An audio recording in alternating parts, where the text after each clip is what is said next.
Hi, Graham from Playfair Finance. I am often asked, certainly on the property development side of things, how do I calculate the gross development value? Now, for residential projects, that's relatively straightforward, as there is a process in place in terms of valuations and getting that corroborated with 2 or 3 estate agent quotes in terms of what they feel that the properties, once complete, will be able to sell for in that market.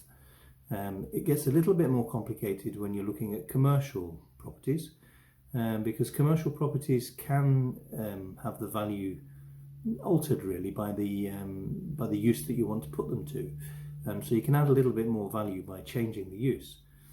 So again, valuations will be the way forward, but if it is a change of use, then it's going to be a little bit harder to get a proper handle on that, and people who value tend to be a little bit more skeptical about the increase in the value, particularly based on what you've spent on it. So there won't be a massive uplift, but certainly that would be the way forward.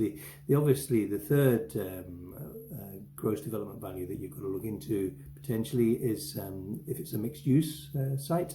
So you've got obviously the residential element that is the same process as for a straight residential development, but you've also got the commercial element. So again, it just makes it that little bit more complicated with the commercial element involved.